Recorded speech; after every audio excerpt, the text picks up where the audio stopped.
Mila Makarova has worked with the Ukrainian Ministry of Defense since war broke out in Donbass in 2014, developing courses in tactical and combat medicine. In February, 3 days into the Russian invasion, she fully enlisted, becoming one of thousands of Ukrainian women on the front line. Ukraine has a proud tradition of women taking up arms during wartime, but female personnel often find themselves having to battle gender stereotypes. Before you show yourself your possibility to bring good input to this war and to the victory, yes, there is prejudgment.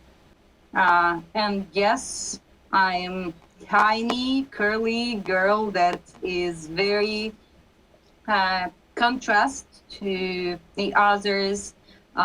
When I show that I am here with a purpose and I know what to do and I'm professional in what I'm doing, this prejudgment disappears and I know that I am doing very important work. I need to show that I am here to work. I'm not just here to be beautiful and that's it. Mila's experience isn't unique. Although Ukraine has a higher percentage of women than the UK forces, around 15% compared with 11% in the UK, they are still treated differently from their male counterparts. Ukraine in many ways is a very traditional, socially conservative society, quite patriarchal. And so, having women in the military is a big deal for society. When the war broke out in the Donbass in 2014, there were really only a very small number of women in the Ukrainian armed forces. It was very unusual for a woman to join the military. And for the first few years of the war in the Donbass, the Ukrainian Ministry of Defense was very ambivalent about women serving in combat roles, basically, and initially didn't want to send them at all. Even women who were already part of the Ukrainian military, it didn't want to send them to the front.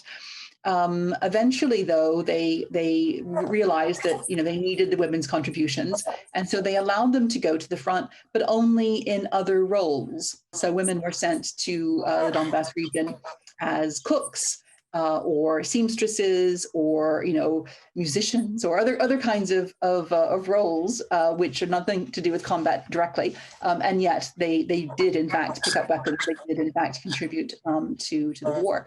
And so it wasn't until 2018, under quite a bit of pressure from civil society organizations, including an organization which campaigns for military women in Ukraine called Invisible Battalion.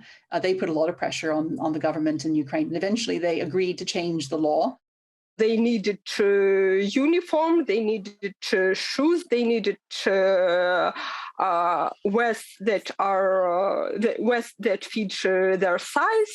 So since the army was not ready to incorporate women, of course, it didn't have all this stuff like shoes of small size or all these things, and also. We have to combat stereotypical attitude.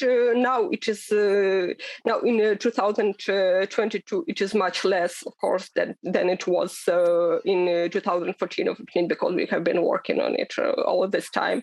And now our official Day of Defenders of Ukraine in Ukrainian is Захисника and Захисниці, so the day of male defenders and female defenders.